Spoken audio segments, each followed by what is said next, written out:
जब मैंने नौकरानी की गर्दन पर काटने का निशान देखा तो मैंने उससे कहा, क्या गीता, तुम्हारे गले के नीचे ये दाग कैसा?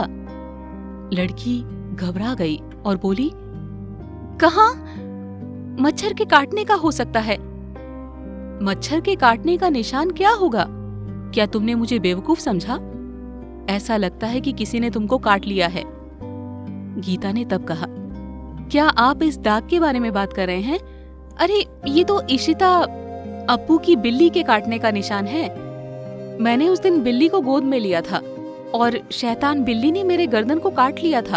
अरे मुझे तो याद ही नहीं, चूल्हे पे चाय रख के आई हूँ। इतना कहकर गीता रसोई में चली गई। मुझे आश्चर्य होने लगा कि लड़की इतनी विचलित क्यों है। अगली सुबह मैं उठा और मैंने देखा कि गीता झाड़ू लगा रही है। मैंने देखा कि उसके कपड़े का एक हिस्सा थोड़ा फटा हुआ था। मैंने उससे कहा, क्या रे, मुझे नहीं बताएगी कि तेरा कपड़ा फट गया है? मेरे पास कुछ पुराने कपड़े हैं, बाद में ले लेना। और तेरे सर कहाँ है? गीता ने सर झुकाकर कहा, सर ऑफिस गए हैं। क्या आप आज अपने पिता के घर जाओगे? मैंने मुस्कुराकर कहा, अरे मैं कुछ दिनों के लिए जाऊंगी। गीता ने कुछ भयभीत निगाहों से मेरी ओर देखा और कहा, क्या तुम मुझे अपने साथ ले जाओगी? तुम्हारे जाने से सर के खाने का क्या होगा? इस बार नहीं, मैं तुमको अगली बार ले जाऊंगी। इतना कहकर मैं अपने कमरे में चली गई।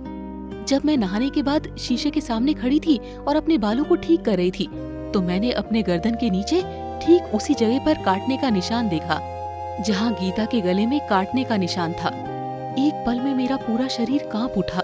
गीता का ध्यान न देना, गर्दन के नीचे निशान, फटे कपड़े का क्या अर्थ है? जब मैं ये बातें सोच रही थी तो एक आवाज आई।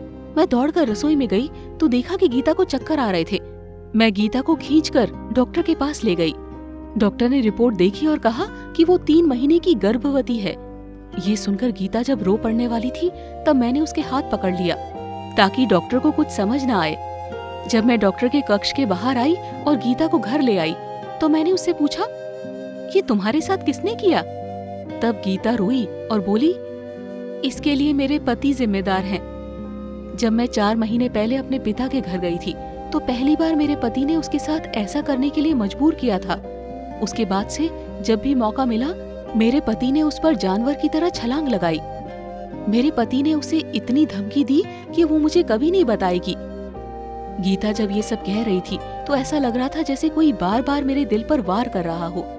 अचानक मैंने देखा कि मेरे पति घर में घुस आए हैं।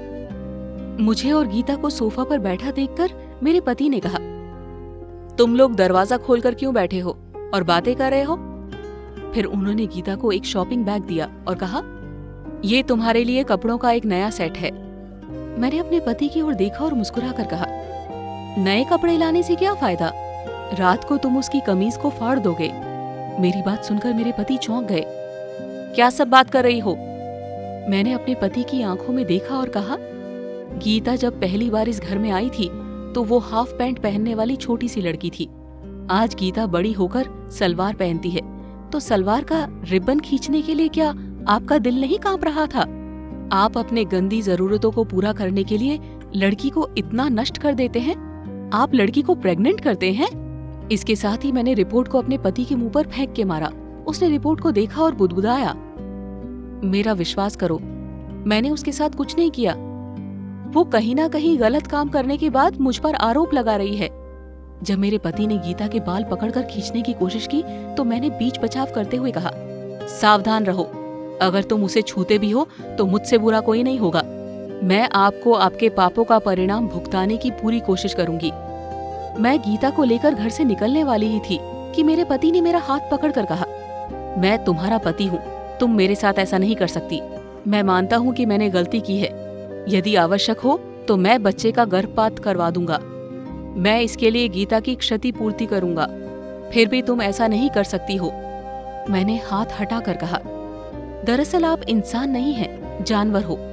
अगर मैं तुमसे पहले इस जानवर की शक्ल जान लेती तो इस लड़की का इतना बड़ा सर्वनाश नहीं होने देती।